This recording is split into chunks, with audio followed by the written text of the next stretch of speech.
একটা রোগী মারা গেছে, বর্তমানে ওই বডিটা পর্যন্ত নিয়ে যেতে পারতেছি না, রিক্সাও চলতে পারতেছে না, গাড়ি অটোমেটিক বন্ধ হয়ে যাচ্ছে পানি ঢুকে। হাঁটতে হাঁটতে স্কুলে গেছি, আবার পরীক্ষা দিয়ে এই যে শেষ করে আবার আসলাম। আষাঢ়ি বৃষ্টিতে ডুবলো রাজধানী, জলজট, যানজটে সীমাহীন ভোগান্তি, আরও 2 দিন থাকতে পারে বর্ষণ। পানি কমলেও দুর্ভোগ কাটেনি পার্বত্য অঞ্চলে, বান্দরবান, পেকুয়া, চকরিয়ায় দুর্বিষহ জনজীবন। 5 দিন পর কক্সবাজারের ট্রেন চলাচল।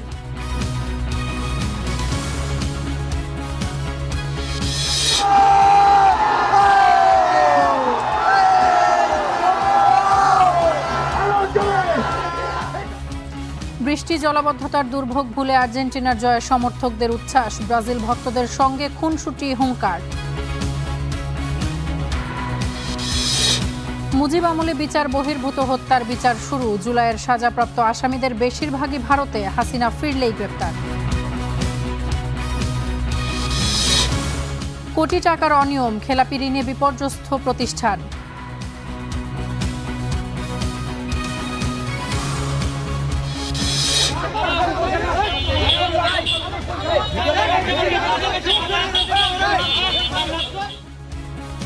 নাটোরের নবজাতক মৃত্যুর অভিযোগে লাঞ্ছিত মা এবং শিশু কেন্দ্রের কর্মকর্তা। নীলফামারীতে এক পরিবারের 3 জন সহ ট্রাক চাপায় নিহত 4। সংসদ প্রাঙ্গণে জানাজার পর বরেণ্য রাজনীতিক জমির উদ্দিন সরকারকে দাফন, কাল শোক পালন করবে বিএনপি।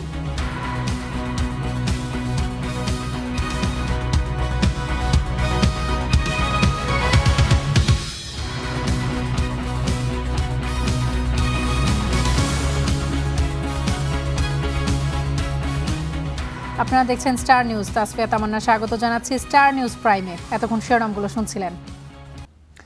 টানা বৃষ্টিতে ডুবলো রাজধানী, সেই পানিতে সড়ক না খাল দেখে বোঝার উপায় ছিল না কোনো। গাড়ি নষ্ট থেকে দীর্ঘ যানজট, তাই পানি ভেঙেই অফিসমুখী হয়েছেন কর্মজীবীরা। আবহাওয়া অফিস বলছে এই বৃষ্টি থাকতে পারে আরও অন্তত 2 দিন। 2009 সালের পর এটি ঢাকায় জুলাইয়ের সর্বোচ্চ বৃষ্টির রেকর্ড। মধ্যরাত থেকেই মুষলধারে বৃষ্টি, সকাল গড়িয়ে দুপুরের পরেও বৃষ্টি থামার নামগন্ধ নেই। ফলাফল রাজধানী জুড়ে তীব্র জলাবদ্ধতা। সকাল সকাল কর্মজীবী মানুষ বাসা থেকে বের হবার আগেই পড়েন বন্যার মতো পানির মুখে। নগরের প্রধান প্রধান সড়ক ধরে আবাসিক অলিগলি সবখানেই পানি। অনেকেই ঘর থেকে বের হননি, যারা বের হয়েছেন পড়েছেন মহা দুর্ভোগে। এখানে একটা রোগী নামাইছি মেডিকেলে নামানোর পরে এখন আটকে গেছি, পানিতে আসতে পারতেছি না। এই যে ব্যাটারি চালিত গাড়ি পানি ঢুকে গেছে সাগরের মধ্যে, এখানে পিকআপ রয়েছে না। ঢাকায় সবচেয়ে বেশি দুর্ভোগ দেখা যায় Nayapaltan, Motijheel, New Market, Elephant Road, Shantinagar, Malibagh, Banani ও মিরপুর এলাকায়। প্রতি বছর বর্ষা এলেই এমন দুর্ভোগ নিয়ে ক্ষোভ জানান নগরবাসী। বেশি সমস্যায় পড়েন স্কুল কলেজগামী শিক্ষার্থীরা। তবে প্রতিকূল আবহাওয়ার কারণে অনেক স্কুল বন্ধ এবং সাময়িক পরীক্ষা স্থগিত করা হয়। ডিউটি ছিল, খুব কষ্ট করে ভিজিয়া, আপনারা দেখেন কাপড় চোপড় নিয়ে আসছি ভিজিয়া। না, গাড়ি পুরো অ্যাভেলেবেল না, যা আছে তারা যাচ্ছে, পানির জন্য যেতে পারতেছে না। পানি একবারে হাঁটু সমান, কোথাও যেতে পারতেছি না। এখন আবার ওইদিকে যেতে হবে, কিন্তু পানির জন্য যেতে পারতেছি না।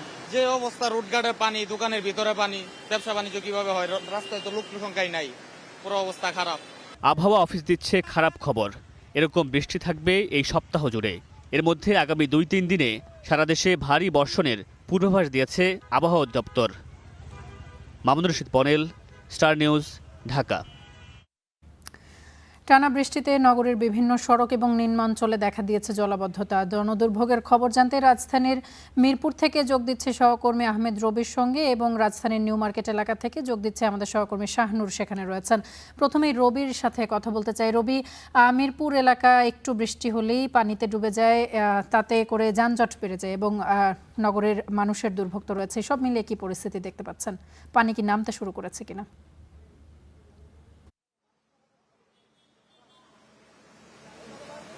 আমার না আপনার শেষ প্রশ্ন দিয়ে শুরু করতে চাই। পানি এখনো নামতে শুরু করেনি, নামতে শুরু করেছে কিন্তু পানি নেমে এখন পর্যন্ত শেষ হতে পারেনি। যেটা বলে যে পানি নিষ্কাশন ব্যবস্থা, সেটা আসলে খুব একটা ভালো না। আমার পেছনে নিশ্চয়ই সেই চিত্র আপনি দেখতে পাচ্ছেন যে আজ গতকাল মধ্যরাত থেকে আসলে বৃষ্টি শুরু হয়েছে। আবহাওয়া অফিস যেটা বলেছে, গতকাল মধ্যরাত থেকে আজ দুপুর পর্যন্ত 82 মিলিমিটার বৃষ্টিপাত হয়েছে। এর ফলে কিন্তু রাজধানীর বেশ গুরুত্বপূর্ণ বেশ কিছু এলাকা কিন্তু আসলে তলিয়ে গিয়েছিল এবং ছোটখাটো এবং জলাশয় বলা চলে, যেমন প্রধান সড়ক থেকে অলিগলি যে সড়কগুলো সেগুলো কিন্তু ডুবে গিয়েছিল। কিন্তু আজ দুপুরের পর থেকে কিন্তু সেই অর্থে ভারী কোনো বৃষ্টিপাত হয়নি। তার মানে দুপুর থেকে এখন সন্ধ্যা 7টা, এখন বেশ কয়েক ঘন্টা পার হওয়ার পরে কিন্তু এখন পর্যন্ত যে পানি কিন্তু পুরোপুরি এখনো নেমে যায়নি। আপনি ইতিমধ্যে দেখতে পাচ্ছেন যে রাস্তায় কিন্তু এই জলাবদ্ধতার কারণে মানুষকে বেশ ভোগান্তিতে পোহাতে হচ্ছে এবং পরিবার পরিজন নিয়ে, এবং আপনি নিশ্চয়ই দেখতে পাচ্ছেন যে সাথে ছোট বাচ্চা নিয়েও কিন্তু আসলে এই ভোগান্তিতে আসলে পড়তে হয়েছে। এবং মিরপুর এলাকার যে প্রধান সড়কের যে পাশে যে খানাখন্দ সেটি কিন্তু আসলে বোঝার কোনো উপায় নেই। ইতিমধ্যে সন্ধ্যা গড়িয়ে আসলে রাত হতে শুরু করছে, যেখানে সমস্যাটা আরো তীব্র থেকে তীব্রতর হয়েছে এবং কোথায় খানাখন্দ কোথায় সড়ক এটি বোঝার কিন্তু কোনো উপক্রম নেই। ফলে কিন্তু বেশ দুর্ঘটনার কবলেও কিন্তু আমরা পড়তে দেখেছি এবং সবচেয়ে বেশি ভোগান্তিতে পড়েছেন যে খেটে খাওয়া মানুষ, সাধারণ মানুষ এবং শিক্ষার্থী যারা আছে তারা। এদের আপনি জানেন নিশ্চয়ই যে আজ কার্যদিবসের আসলে সাপ্তাহিক কার্যদিবসের প্রথম দিন, তো মোটামুটি সবাইকেই আসলে নিজ নিজ উদ্যোগে নিজ নিজ তাগিদে কিন্তু আসলে বাড়ির বাইরে বের হতে হয়েছে। ফলে কিন্তু তাদের ভোগান্তির পরিসীমা কিন্তু আসলে অনেক।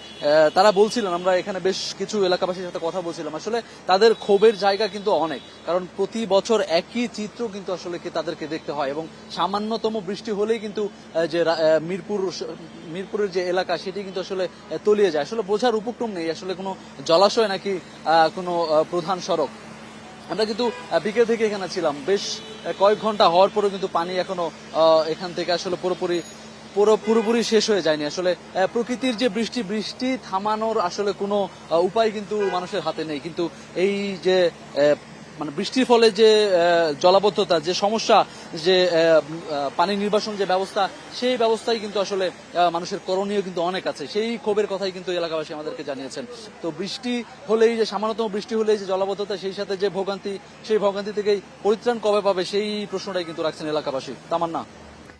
অসংখ্য ধন্যবাদ রবি আপনাকে আমাদের সঙ্গে যুক্ত হবার জন্য। সহকর্মী শাহানুর আমাদের সঙ্গে যুক্ত রয়েছেন নিউ মার্কেট থেকে। শাহানুরের কাছে জানতে চাই, শাহানুর, গত দুদিন ধরে তীব্র বৃষ্টি হচ্ছে, অল্প বৃষ্টিতেই ঢাকা কলেজের সামনের অংশটা, ধানমন্ডি অংশটা তলিয়ে যায়, কি অবস্থা দেখতে পাচ্ছেন? এবং এই ধরনের পানি যখন আসলে এতখানি পর্যন্ত আসে তখন দুর্ঘটনার খবরাখবর থাকে, সেরকম কোনো খবরাখবর রয়েছে কিনা?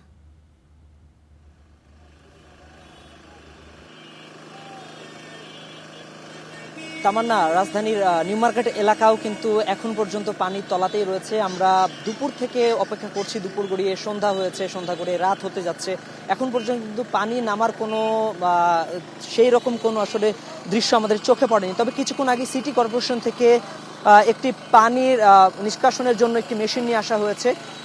প্রায় 1 ঘন্টা ধরে সেই মেশিন চলছে, তবে এখন পর্যন্ত কিন্তু রাজধানীর নিউ মার্কেট এলাকার পানির যে জলাবদ্ধতা সেটা এখনো কমেনি। আমরা স্থানীয় বাসিন্দা যারা রয়েছেন, এই রাস্তা চলাচল করে যারা কর্মক্ষেত্রে যায়, যারা স্কুল কলেজে যায়, যারা ব্যবসায়ী রয়েছে, তাদের সাথে কথা বলছিলাম। তারা জানাচ্ছিলেন যে সাধারণত একটু বৃষ্টি হলেই এই রাস্তায় পানি জমতে থাকে এবং যেহেতু গতকাল রাত থেকে বৃষ্টি হচ্ছে এবং বৃষ্টি আজকে দুপুর 2টায় শেষ হওয়ার পরেও দীর্ঘ 4 ঘন্টা পেরিয়ে গেছে, সহকর্মী রবি যেটি জানাচ্ছিলেন, তারপরও কিন্তু এখন পর্যন্ত পানি কমেনি, বরঞ্চ ড্রেনের যে পানি নিষ্কাশনের ব্যবস্থা, সেই নিষ্কাশনের ব্যবস্থা একদমই বন্ধ হয়ে গিয়েছে। সিটি কর্পোরেশন থেকে বাধ্য হয়ে তারা পানি নিষ্কাশনের জন্য একটি মোটর নিয়ে এসেছে এবং দীর্ঘ 1 থেকে 1.5 ঘন্টা চলছে, তবে এখন পর্যন্ত কিন্তু সে পানি রাস্তা থেকে এখনো কমেনি।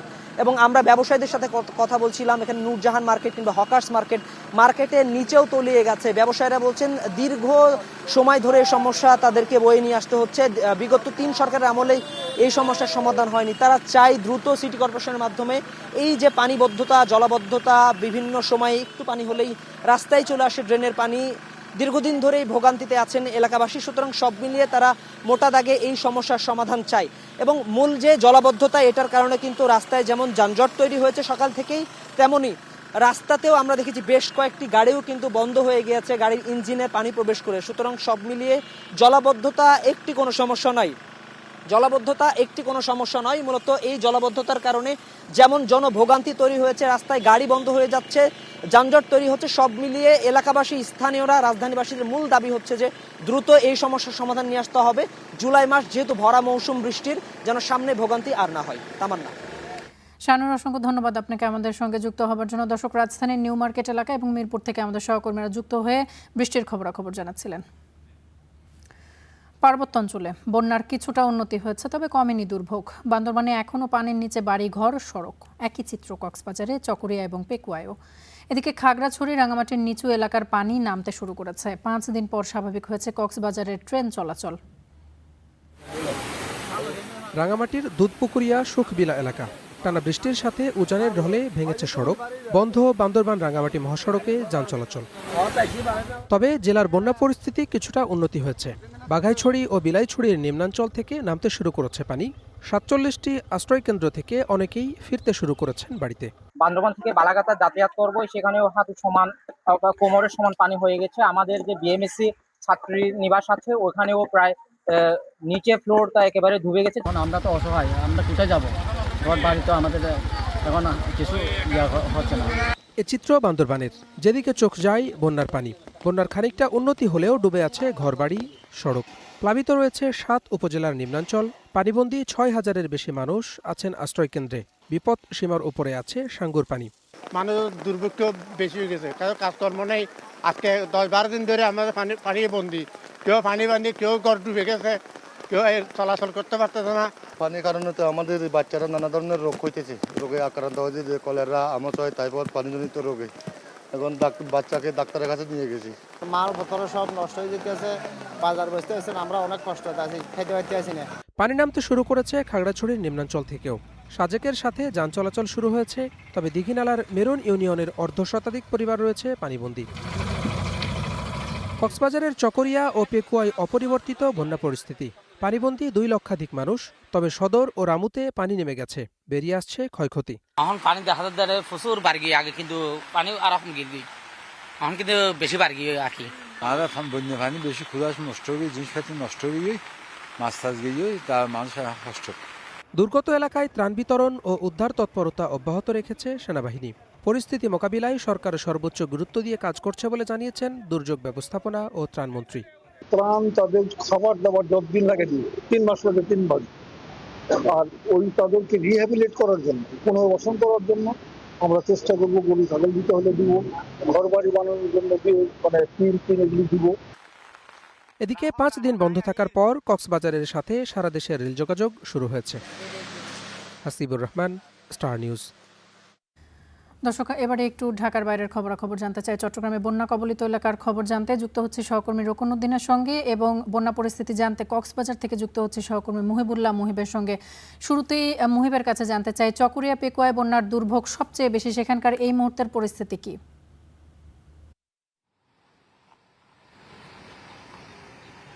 আসলে বন্যা পরিস্থিতি চকরিয়ার দিকে কিছুটা উন্নতি হলেও পেকুয়ার মানুষ, পেকুয়ার বিশেষ করে মংনামা, উজানটিয়া এবং শিলখালীর মানুষ এখনো পানিবন্দী অবস্থায় রয়েছে। সেখানে পানি কিছুটা কমলেও আবারও পানি বৃদ্ধির ঘটনা ঘটছে বা পানি বৃদ্ধি পাচ্ছে। যদিও এখন পর্যন্ত গেল 3 থেকে 4 ঘন্টা পর্যন্ত কোনো ধরনের বৃষ্টি হয়নি। তবে পানি উন্নয়ন বোর্ড এবং আবহাওয়া অধিদপ্তর বলছে যদি বৃষ্টি থেমে যায় সেক্ষেত্রে পানি কমে যাওয়ার সম্ভাবনাই তারা দেখছেন। একই সঙ্গে দুর্ভোগের কথা যদি বলি, যেহেতু পানি কমেছে সেই হিসাবে বন্যার যে ক্ষত সেটি আসলে বেশি উঠতে শুরু করেছে। আর সেই চিরচেনা গড় বাড়ি বসত গড়ে আসলে প্রান্তিক মানুষগুলো, আসলে বন্যা কবলিত মানুষগুলো তাদের চিরচেনা বসত বিটায় ফিরে আসলে তাদের মধ্যে কিছুই নেই, শুধু হাহাকার।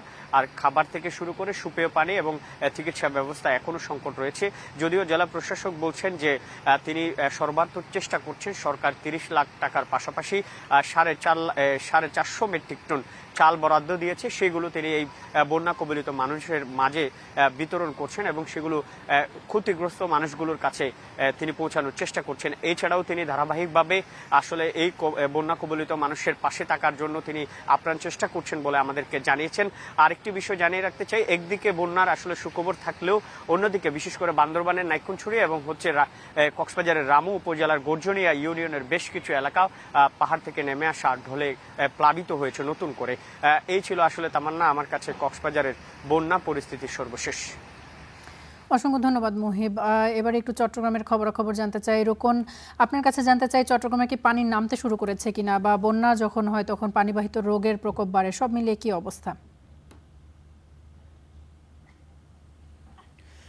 তামান্না, এখানে আসলে সকাল থেকে আমরা যেটি দেখেছি, গতকাল থেকেই পানি কিছুটা নামতে শুরু করেছিল, অর্থাৎ সাতকানির পূর্ব সাতকানিয়ার দিকে কিছুটা পানি নামতে শুরু করলেও সেখানকার যে পানি নেমে যাচ্ছিল সেগুলো আবার পশ্চিম সাতকানিয়ার দিকে আসলে এখানে প্লাবিত করেছে। আমরা যেমনটি দেখেছি গতকালই কিন্তু আমি এখন যেই এলাকাটিতে আছি, চরতি ইউনিয়নের মধ্যম চরতি এলাকায়, এখানে কিন্তু পানি একেবারে নেমে যাওয়ার কথা, কিন্তু এখনও পর্যন্ত পানি নামার কোনো সম্ভাবনা তো নাই।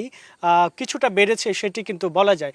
আপনি নিশ্চয়ই দেখতে পাচ্ছেন যে আমি কতটুকু পানির মধ্যেই দাঁড়িয়ে আছি, এবং আমার আশেপাশে যেই সকল এখানকার স্থানীয় বাসিন্দা দেখতে পাচ্ছেন, তারা কিন্তু আসলে এখানে সকাল থেকে একেবারে রাত পর্যন্ত তাদের যে ঘর বাড়ি এখানে রয়েছে ডুবে রয়েছে, ডুবন্ত অবস্থায় রয়েছে, সেগুলো দেখার জন্য আসলে তারা আসেন এখানে। কিন্তু তাদের যে এখানে নারী সদস্যরা যারা রয়েছেন, এইখানকার আমি যে এলাকাটিতে রয়েছে এখানে 200টি পরিবার রয়েছে, এই 200টি পরিবারের কোনো নারী কিন্তু এই যে এলাকাটি রয়েছে এখানে নেই, অর্থাৎ নারী শূন্য এলাকাটি হিসেবে এটাকে আসলে বলা যায়। এখানকার স্থানীয় যারা আছেন তারা একটি অভিযোগ করছেন, কোনো জায়গা থেকে আসলে তেমন কোনো ত্রাণ আসেনি, তবে জামায়াত ইসলামের পক্ষ থেকে কিছুটা ত্রাণ এসেছে, এবং সরকারি উদ্যোগেও উপজেলা প্রশাসনের পক্ষ থেকে যে ত্রাণ বিতরণ করা হচ্ছে সেগুলো এখনও পর্যন্ত এখানে এসে পৌঁছায়নি। যেহেতু এটি একটি দুর্গম এলাকা, এখানে আসলে কোনো গণমাধ্যমও এখনও পর্যন্ত এখানে প্রবেশ করেনি, এবং তারা যেমনটি বলছেন যে কোনো পক্ষ থেকেই তাদের যে খোঁজখবর নেওয়ার যে বিষয়টি সেটা এখনও পর্যন্ত নেওয়া হয়নি। আপনি নিশ্চয়ই দেখতে পাচ্ছেন এখানকার এই যে গ্রামটি রয়েছে, এখানকার আসলে যেটা আমরা দেখতে পাচ্ছি মধ্যচরতি সরকারি প্রাথমিক বিদ্যালয়, এটি একটি সরকারি প্রাথমিক বিদ্যালয়, কিন্তু এখানে থাকার কথা আসলে আশ্রয় কেন্দ্র, কিন্তু এখানে কেউ আশ্রয় না নিয়ে, অর্থাৎ আশ্রয় থাকার মতো এখানে কোনো কিছু নেই।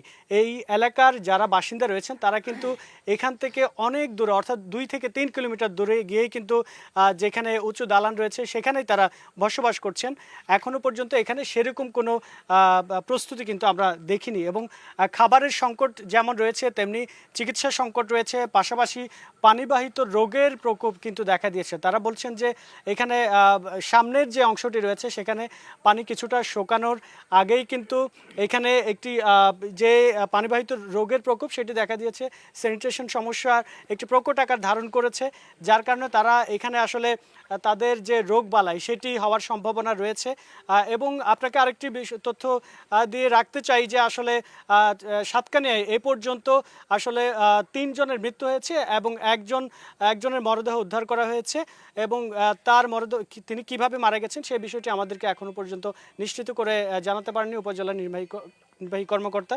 এবং এখানকার যে বন্যা পরিস্থিতি যদি বলি, সব মিলিয়ে কিছুটা উন্নতি হলেও মানুষের দুর্ভোগ কিন্তু এখনো পর্যন্ত কমেনি। এই ছিল আমার কাছে সবশেষ। তামান্না। রোকন, ধন্যবাদ আপনাকে আমাদের সঙ্গে যুক্ত হওয়ার জন্য। দর্শক, চট্টগ্রাম এবং কক্সবাজার থেকে আমাদের সহকর্মীরা যুক্ত হয়ে সেখানকার পানিবন্দী অবস্থার খবরাখবর জানাচ্ছিলেন।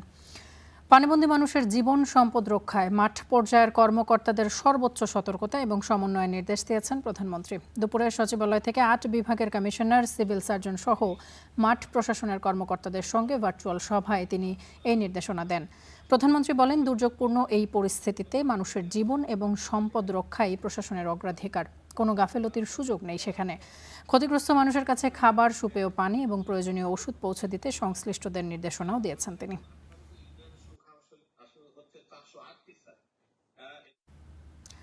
চট্টগ্রামের অনেক মন্ত্রী প্রতিমন্ত্রী থাকলেও বন্যা নিয়ে তাদের মাথা ব্যথা নেই বলে অভিযোগ এনসিপির আহ্বায়ক নাহিদ ইসলামের। আনোয়ার সহ বন্দরনগরীতে দুর্গত এলাকা পরিদর্শনে গিয়ে জরুরি খাদ্য সামগ্রী ত্রাণও তুলে দেন পানিবন্দী মানুষের হাতে।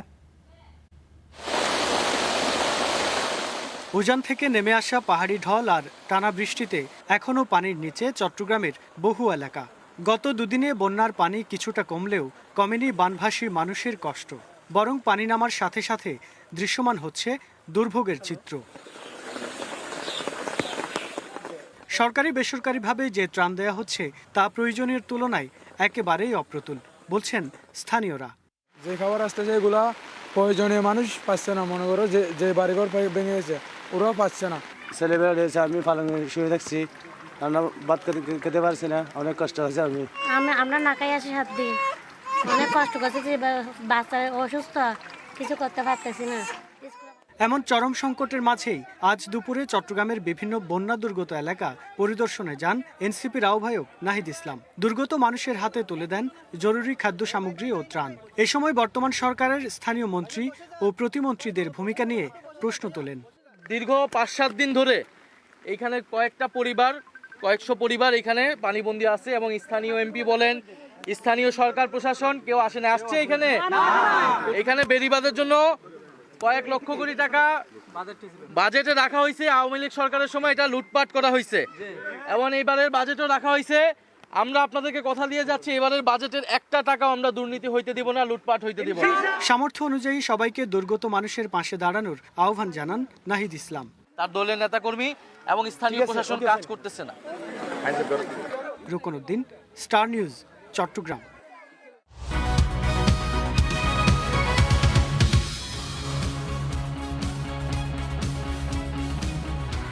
দেখছেন স্টার নিউজ প্রাইম, সাথে থাকার জন্য ধন্যবাদ।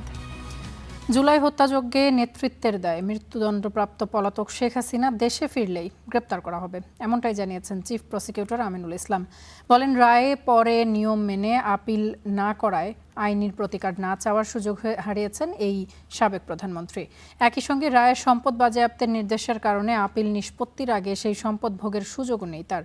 1975 সালে সিরাজ শিকদার হত্যাকাণ্ড সহ আওয়ামী লীগ শাসনামলে সংঘটিত অভিযোগগুলোর তদন্ত চলছে বলেও জানিয়েছেন তিনি। মৃত্যুদণ্ডের রায় মাথায় নিয়েই ভারতে অবস্থান করছেন সাবেক প্রধানমন্ত্রী শেখ হাসিনা। 24-এর 5 আগস্ট দেশ ছেড়ে যাওয়ার পর বিভিন্ন সময় নানা ইস্যুতে বক্তব্য দিয়েছেন তিনি। সর্বশেষ একটি আন্তর্জাতিক গণমাধ্যমে ডিসেম্বরে দেশে ফেরার বিষয়ে মন্তব্য করেন শেখ হাসিনা। সেই বক্তব্যের প্রতিক্রিয়ায় আন্তর্জাতিক অপরাধ ট্রাইব্যুনালের চিফ প্রসিকিউটর আমিনুল ইসলাম জানান, সরকার কূটনৈতিকভাবে তাকে দেশে ফিরিয়ে আনার চেষ্টা চালিয়ে যাচ্ছে। সরকার তো তাকে চাচ্ছে, আদালতের রায় বাস্তবায়নের জন্য সরকার তো নিজেই চিঠি দিচ্ছে, তো তিনি ডিসেম্বর মাস পর্যন্ত সময় নিচ্ছেন কেন?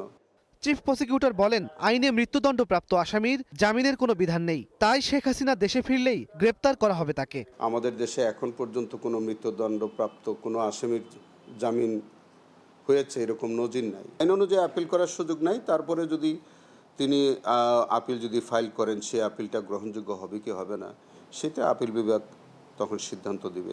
মৃত্যুদণ্ডের রায়ে তার সম্পদ বাজেয়াপ্তের নির্দেশ থাকায় আপিল নিষ্পত্তির আগে দেশের কোনো সম্পদ শেখ হাসিনার ভোগের সুযোগ নেই বলেও জানান তিনি। তার ব্যাংকে যদি কোনো টাকা থাকে, তার যদি ইমুভেবল কোনো প্রপার্টি থাকে, তাহলে সেটা কিন্তু এখন রাষ্ট্রের অনুকূলে বাজেয়াপ্ত করা, এটার মালিকানা কিন্তু আর তার নাই।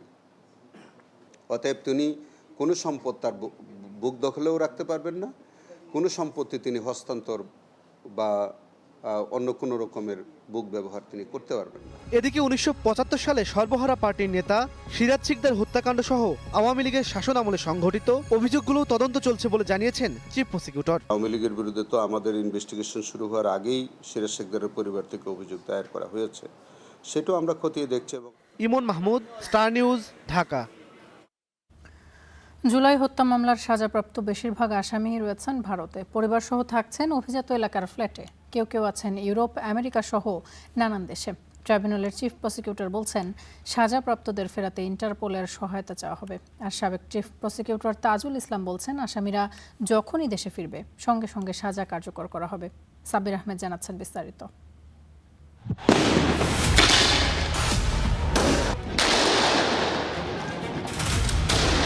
জুলাই গণ অভ্যুত্থান রুখে দিতে গণহত্যা চালায় ফ্যাসিবাদী শেখ হাসিনার প্রশাসন, যাতে প্রাণ হারান হাজারেরও বেশি মানুষ। এ হত্যার বিচারে কাজ শুরু করে আন্তর্জাতিক অপরাধ ট্রাইব্যুনাল। আবু সাইদ, আনাস সহ 6টি হত্যা মামলায় 15 জনকে মৃত্যুদণ্ড দিয়েছেন আন্তর্জাতিক অপরাধ ট্রাইব্যুনাল। এর মধ্যে 11 জনই পলাতক। মৃত্যুদণ্ডপ্রাপ্ত শেখ হাসিনা ভারত সরকারের সেফ হোমে রয়েছেন, যার অবস্থান নয়াদিল্লিতে হতে পারে। কলকাতার অভিজাত এলাকা নিউটাউনের একটি ফ্ল্যাটে থাকেন মৃত্যুদণ্ডপ্রাপ্ত সাবেক স্বরাষ্ট্রমন্ত্রী আসাদুজ্জামান খান কামাল। কলকাতার বিভিন্ন রেস্টুরেন্টে আওয়ামী লীগ নেতাদের সঙ্গে বৈঠক করতেও দেখা গেছে তাকে। মৃত্যুদণ্ডপ্রাপ্ত পলাতক বাকি 7 জন পুলিশের সদস্য। গোয়েন্দা সূত্র বলছে, সাবেক ডিএমপি কমিশনার হাবিবুর রহমান রয়েছেন কলকাতায়। সাবেক যুগ্ম পুলিশ কমিশনার সুদীপ কুমার চক্রবর্তী, সাবেক এডিসি রাশেদুল ইসলাম ও শাহ আলম আক্তারুল ইসলাম, রামপুরা থানার সাবেক ওসি মশিউর রহমান এবং সাভারের সাবেক ওসি AFM সায়েদ ভারতে আছেন, কিন্তু তারা ভারতের কোথায় আছেন সেটি জানা যায়নি। যাবজ্জীবন কারাদণ্ড পাওয়া 11 পুলিশ সদস্যের মধ্যে 8 জনই পলাতক। এর মধ্যে ঢাকা রেঞ্জের সাবেক ডিআইজি সৈয়দ নুরুল ইসলাম ইউরোপে, ঢাকা জেলার এসপি আসাদুজ্জামান রিপন অস্ট্রেলিয়া ও সহকারী কমিশনার আরিফুজ্জামান আছেন ভারতে। গোয়েন্দা সূত্র বলছে তারা সেখানে বিলাসবহুল জীবনযাপন করছেন। সবাই তো আর শেখ হাসিনা না, সবাইকে তো আর ইন্ডিয়া কোলে পিঠে করে সারা জীবন রাখতে পারবে না। কোনো না কোনো সময় এই আসামিদের ধরা পড়তেই হবে এবং সেদিনই সাজা কার্যকর করা হবে। সরকারের পক্ষ থেকে আমাদের জানা মতে ইন্টারপোলের সাহায্য নেওয়া হয়েছে কোনো আসামিকে গ্রেফতার করা অথবা কোনো আসামি বিদেশে থাকলে তাকে ফিরিয়ে আনার যে কার্যক্রমটা, এটা আমাদের প্রসিকিউশনের কাজ না, এটা আমাদের সরকারের কাজ। বিভিন্ন গণমাধ্যমের খবর শুধু ভারতেই পালিয়ে আছেন কার্যক্রম নিষিদ্ধ আওয়ামী লীগ ও এর নিষিদ্ধ অঙ্গ সংগঠনের অন্তত 45,000 নেতাকর্মী।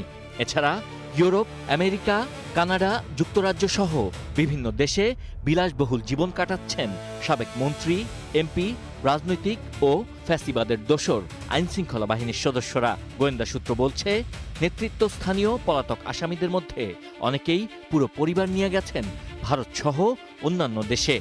কেউ কেউ ভারতীয় নাগরিক পরিচয়পত্র তৈরি করেছেন। মাঝে মাঝেই তারা রেস্টুরেন্টে ছোটখাটো জমায়েত করছেন। Sabbir Ahmed, star news, Dhaka. নারায়ণগঞ্জে ভুয়া ঋণ তৈরির অভিযোগের পর প্রিমিয়ার ব্যাংকে হাসিনা আমলের হওয়া আরও অনিয়ম বেরিয়ে এসেছে।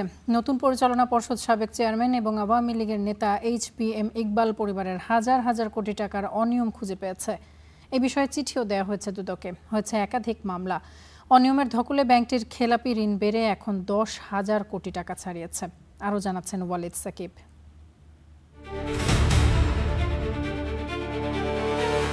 দ্বিতীয় প্রজন্মের বেসরকারি খাতের প্রিমিয়ার ব্যাংক ঘিরে হাসিনা আমলে হওয়া নানা অনিয়মের অভিযোগ বেরিয়ে আসছে। ভুয়া ঋণ তৈরি, অর্থ পাচার, CSR ও ভবন ভাড়ার নামে অর্থ আত্মসাৎ এবং কেনাকাটার নামে সরিয়ে নেওয়া হয়েছে হাজার হাজার কোটি টাকা। এর সবকিছুই ঘটেছে সাবেক চেয়ারম্যান ও আওয়ামী লীগ নেতা ডাক্তার HBM ইকবালের সময়। 1999 সালে প্রতিষ্ঠার পর থেকে 2025 সাল পর্যন্ত টানা 26 বছর তিনি ব্যাংকটির চেয়ারম্যান ছিলেন। ওই সময়ে ইকবাল পরিবারের নিয়ন্ত্রণে ছিল প্রিমিয়ার ব্যাংক। 5 আগস্ট গণঅভ্যুত্থান পরবর্তী 2025 সালের জানুয়ারি মাসে চেয়ারম্যান পদ থেকে সরে দাঁড়ান ইকবাল। পরে ওই পদে বসেন তার ছেলে ইমরান ইকবাল। তবে 2025 সালের আগস্টে পর্ষদ ভেঙে দেয় বাংলাদেশ ব্যাংক। নতুন পর্ষদ দায়িত্ব নেওয়ার পর ব্যাংকটির রন্ধ্রে রন্ধ্রে খুঁজে পেয়েছে ইকবাল পরিবারের অনিয়ম। অন্যান্য ব্যাংকে ঋণ খেলাপিরা যারা ঋণ নিয়ে যাচ্ছেন, ঋণ খেলাপি মানে ইচ্ছা করে খেলাপি হয়েছেন, ঋণ নিয়ে টাকাটা মেরে দিবেন এই চিন্তা করেই তারা ঋণ হয়েছে। কিন্তু প্রিমিয়ার ব্যাংকে যেটা হয়েছে সেটা যে যিনি চেয়ারম্যান, যিনি মালিক, তিনি টাকাগুলি সরিয়েছেন বুদ্ধি করে, মানে বিভিন্ন রকম ট্রিক্সে, বিভিন্ন রকম চালাকি করে টাকাগুলি নিচ্ছেন। বাংলাদেশ ব্যাংকের এক পরিদর্শন প্রতিবেদনে উঠে এসেছে ব্যাংকটির নারায়ণগঞ্জ শাখায় 43টি প্রতিষ্ঠানের নামে ভুয়া রপ্তানি আদেশ দেখিয়ে 3,081 কোটি টাকার অনিয়ম করেছে। এছাড়া রাজধানীর বনানীতে নিজের মালিকানাধীন ইকবাল সেন্টার প্রিমিয়ার ব্যাংকের কাছে ভাড়া দিয়ে 600 কোটি টাকার বেশি আত্মসাতের অভিযোগে মামলাও হয়েছে। এমনকি CSR তহবিল থেকে 34 কোটি টাকা আত্মসাৎ করে স্ত্রী ও বাবার নামে গড়া প্রতিষ্ঠানে সরিয়েছেন ইকবাল। যেমন সাইফুজ্জামান ওনার চুরি আমরা জানি, এস আলমের চুরি আমরা জানি, নজরুলের চুরি আমরা জানি, কিন্তু ইকবাল সাহেবের মানে চুরিটা বড় অদ্ভুত। ওই রিপোর্টের মধ্যে যেগুলি আসছে অনিয়ম, দেখা গেল এখানে অনেকগুলো ভেন্ডর আছে, প্রায় 110 জন 20 জন ভেন্ডর। ওই ভেন্ডরদের সঙ্গে যে ডিলগুলি হইতো, ডিলে ধরেন একটা বিল হইলো 2 কোটি টাকা, উনি ওই সেইটাকে 20 কোটি টাকা বানায় 18 কোটি নিয়ে যেতেন, ওই 2 কোটি ওদেরকে দিতেন। নতুন পর্ষদ এরই মধ্যে অনিয়মের ফরেনসিক অডিটের বিস্তারিত জানিয়ে দুদকে একাধিক চিঠি দিয়েছে, যেখানে অভ্যন্তরীণ কেনাকাটার নামে প্রায় 1,500 কোটি টাকা আত্মসাতের অভিযোগ আছে। আমাদেরকে বাংলাদেশ ব্যাংক ইনস্ট্রাকশন দেয় যে ওই ব্যাংকের অনেক অনিয়ম আছে, বেনিয়ম আছে, এগুলি আপনারা একুয়ার করেন, ফরেনসিক করেন। তো আমরা 5টা ফার্মকে ফরেনসিক করার জন্য, আমরা 6টা ফার্মকে আমরা ফরেনসিক করার জন্য আমরা টেন্ডার দিয়ে ভালো কারা, দেশি বিদেশি। তো আমরা বিদেশির মধ্যে আর্নেস্ট ইয়ং আর বাকি 5টা দেশি, এই আমরা 6টা ফার্মকে আমরা এই দুর্নীতি বা অনিয়ম তদন্ত করার জন্য তাদেরকে রিপোর্ট দিতে বলি। তো এনারা রিপোর্ট বার করার পরে আমরা হতবাক যে আপনি যা বললেন এই সব জবাবগুলি আমরা পেয়ে গেলাম, যে প্রত্যেকটা রিপোর্টই অসম্ভব রকমের অনিয়ম, চুরি এবং মানে অদ্ভুত রকম সব ঘটনা ধরা পড়লো আর কি। এত সব অনিয়মের ধকল সইতে না পেরে ব্যাংকটির খেলাপি ঋণের হার বাড়ছে হু হু করে। আগে সেগুলো লুকিয়ে রাখলেও এখন তা বেরিয়ে আসছে। 2021 সালে যেখানে মোট ঋণের মাত্র 2.5% ছিল খেলাপি, 2025 সালে তা বেড়ে হয়েছে 31% বা 10,389 কোটি টাকা। Walid Sakib, star news, Dhaka. নাটোরে মা এবং শিশু কল্যাণ কেন্দ্রে চিকিৎসা অবহেলায় নবজাতকের মৃত্যুর অভিযোগ উঠেছে। স্বজনদের হাতে লাঞ্ছিত হয়েছেন চিকিৎসা কেন্দ্রের সহকারী পরিচালক। শিশুটির স্বজনদের অভিযোগ, চিকিৎসক এবং নার্সদের গাফিলতির কারণেই হয়েছে এই মৃত্যু, যদিও অভিযোগ অস্বীকার করেছে হাসপাতাল কর্তৃপক্ষ। পরিস্থিতি সামাল দিতে মোতায়েন করা হয়েছে অতিরিক্ত পুলিশ। জীবন বাঁচাতে ঊর্ধ্বশ্বাসে ছুটে চলা মানুষটির নাম মোহাম্মদ শাহাবুজ্জামান, যিনি নাটোর পরিবার পরিকল্পনা কার্যালয়ের সহকারী পরিচালক। আর এই হামলা ও হাতাহাতির নেপথ্যে রয়েছে পরিবার পরিকল্পনার অধীনে থাকা মা ও শিশু কল্যাণ কেন্দ্রে চিকিৎসাধীন এক নবজাতকের মৃত্যু। সকাল 9টায় জন্ম নেয়া শিশুটির অসুস্থতা স্পষ্ট হলে কার্যকর ব্যবস্থা নেয়নি হাসপাতাল কর্তৃপক্ষ। মারা যায় আগদিঘা গ্রামের বাবু ও রুমি দম্পতির ছেলে সন্তান। সেই ক্ষোভে কেন্দ্রটির উপর ভাঙচুর চালান ক্ষুব্ধ স্বজনরা।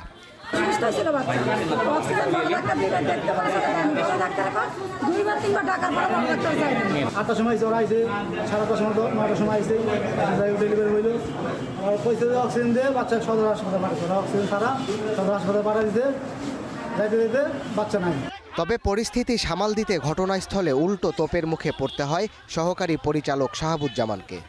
আমি ডিডি স্যারের অর্ডারে আমি ডিসি অফিসে মিটিং শেষ করে ডিডি স্যার অফিসে গেলেন। অফিসে যাওয়ার পরে আমাকে বললেন যে এরকম একটা ঘটনা হয়েছে, তো আপনি ওখানে যান, যে শুনেন যে কি হয়েছে ঘটনাটা।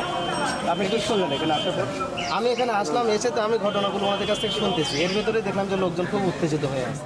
শিশুর মৃত্যুর খবর ছড়ালে মা ও শিশু কেন্দ্রের সামনে জড়ো হতে থাকেন স্বজনরা। দায়িত্বে অবহেলায় চিকিৎসক ও নার্সদের বিচার দাবি করেন তারা। সদরে নিয়ে যাইতে অক্সিজেন দিতে নিয়ে গেছে, ওইখানে নিয়ে সামনে নিছে, বলেছে যে ডাক্তারে এটা তো মৃত ছাউল দিয়েছে। আপনার বাচ্চা তো মারা গেছে, আপনারা অক্সিজেন ছাড়া বাচ্চা এখানে নিয়ে আসছেন কেন? আপনারা দ্রুত যা পদক্ষেপ নেন। এখানে এসে যখন বলা হয়েছে তখন এরা আমাদেরকে উল্টাপাল্টা কথা বলতেছে। এ ঘটনায় তদন্ত করে ব্যবস্থা নেওয়ার আশ্বাস প্রতিষ্ঠানটির পরিচালকের। অবশ্যই সেন্সিটিভ ইস্যুটা বলতে পারেন, অবশ্যই তদন্ত হবে, হয়ে যেটা তদন্তে আসবে সেটাই করা হবে।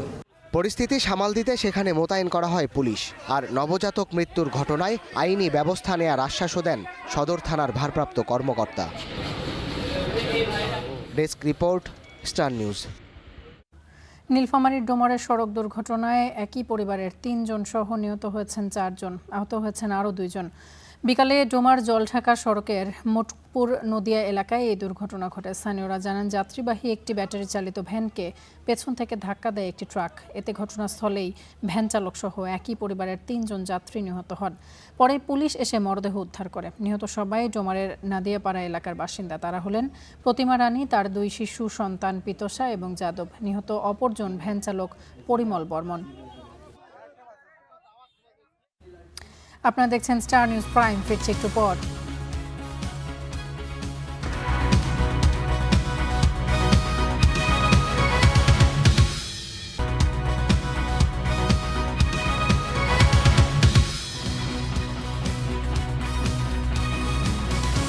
দেখছেন স্টার নিউজ প্রাইম, সাথে থাকার জন্য ধন্যবাদ। 2025 সালের জন্য প্রাথমিক বৃত্তি পরীক্ষায় মোট ৭৯,২৪৬ জন পরীক্ষার্থী বৃত্তি পেয়েছে। আজ এই ফলাফল ঘোষণা করেন শিক্ষামন্ত্রী ডক্টর আ.ন.ম এহসানুল হক মিলন। তিনি জানান, ভবিষ্যতে আরও বড় পরিসরে পরীক্ষা আয়োজন এবং বৃত্তির সংখ্যা বাড়ানোর উদ্যোগ নেওয়া হবে। সেই সঙ্গে নতুন পাঠ্য বইয়ের মান উন্নয়ন, শিক্ষাঙ্গনে খেলাধুলা এবং সাংস্কৃতিক কার্যক্রম বাস্তবায়নে শিক্ষকদের প্রশিক্ষণেরও ব্যবস্থা করা হবে। চলতি বছরের এপ্রিলে অনুষ্ঠিত হয় 2025 সালের প্রাথমিক বৃত্তি পরীক্ষা। এতে সারা দেশ থেকে অংশ নেয় 2,56,117 জন শিক্ষার্থী। কিন্তু প্রায় 35% শিক্ষার্থী নিবন্ধন করার পরেও পরীক্ষায় অংশ নেয়নি। রোববার দুপুরে রাজধানীর আন্তর্জাতিক মাতৃভাষা ইনস্টিটিউটে আনুষ্ঠানিকভাবে বৃত্তি পরীক্ষার ফল প্রকাশ করে প্রাথমিক ও গণশিক্ষা মন্ত্রণালয়। ৭৯,২46 জন শিক্ষার্থী বৃত্তি পেয়েছে। এর মধ্যে ট্যালেন্ট পুলে ৩২,৯৬৫ এবং সাধারণ গ্রেডে ৪৬,২৮১ জন। সবচেয়ে বেশি উপস্থিত ছিল ঠাকুরগাঁ জেলায়। শিক্ষামন্ত্রী ডক্টর আনম এহসানুল হক মিলন জানান, আগামীতে আরো বড় পরিসরে বেশি সংখ্যক শিক্ষার্থী যাতে বৃত্তি পরীক্ষায় অংশ নিতে পারে সেটা নিশ্চিত করার পাশাপাশি বৃত্তির পরিমাণ বাড়ানোর উদ্যোগ নেওয়া হবে। আগামী দিনে এই বৃত্তিকে আমরা অলমোস্ট ডাবল আমরা খরচ করছি এবং আমরা অ্যামাউন্ট অফ স্টুডেন্টও বাড়িয়ে দেব। টাকা বাড়ানো হয়েছে, হ্যাঁ টাকা বাড়ানো হয়েছে, অলমোস্ট ডাবল আমরা করেছি। 300-কে 600 করেছি, 200-কে 450 করেছি। এর আগে জাতীয় শিক্ষাক্রম ও পাঠ্যপুস্তক বোর্ড আয়োজিত এক অনুষ্ঠানে শিক্ষামন্ত্রী বলেন, নতুন পাঠ্য বইয়ের মান নিশ্চিত করা হবে। আমাদের প্ল্যান রয়েছে 2028-এ আমরা পার্টিকুলারলি যে সমস্ত কারিকুলামগুলোকে আমাদের অ্যাড্রেস করতে হবে আফটার দিস সেশন, অর্থাৎ জুলাইয়ের ভিতরে আমাদের এই এক্সপার্টিস্ট যারা রয়েছেন তাদের এই বছরের বইয়ের কাজ শেষ হয়ে যাবে এবং ইমিডিয়েটলি আগস্ট 1 থেকে আমরা নেক্সট 2028-এর বইয়ের কাজে আমরা হাত দেব। মন্ত্রী আরও জানান, খেলাধুলা, সংস্কৃতি এবং লার্নিং উইথ হ্যাপিনেস বিষয়ের কার্যক্রম কার্যকরভাবে শ্রেণীকক্ষে বাস্তবায়নের জন্য শিক্ষকদের প্রয়োজনীয় প্রশিক্ষণের ব্যবস্থা করা হবে। উই অল কমিটেড, আমরা সকলে মিলে এই কাজগুলি করব। ফরহাদ বিন নূর, স্টার নিউজ, ঢাকা। স্বাধীনতার ৫৫ বছরে উন্নয়নের নামে দেশে লুটপাট হয়েছে, যার ভুক্তভোগী সাধারণ মানুষ। জনপ্রতিনিধিদের জবাবদিহিতা না থাকার কারণেই একের পর এক দুর্ভোগ পোহাতে হয় জনগণকে। বিকেলে রাজধানীর শেওড়াপাড়ায় জলাবদ্ধতা পরিদর্শনে গিয়ে এসব কথা বলেন বিরোধী দলীয় নেতা শফিকুর রহমান। এ সময় বিরোধী দলীয় নেতাকে তীব্র ক্ষোভ প্রকাশ করেন স্থানীয় বাসিন্দারা। বলেন, বছরের পর বছর এইসব সমস্যা দেখা দিলেও নেই কোনো কার্যকরী পদক্ষেপ। জনপ্রতিনিধিদের কাছে গেলেও হয় না সমাধান। পরে জামাতের আমির জানান, ঢাকা 15 আসনে জলাবদ্ধতা সহ রাজধানীর জলাবদ্ধতা নিরসনে তিনি সরকারের সাথে দ্রুতই আলোচনা করবেন, প্রতিশ্রুতি দেন সমস্যা সমাধানের। এ সময় জনগণের পাশে দাঁড়াতে দলীয় নেতাকর্মীদের নির্দেশ দেন শফিকুর রহমান।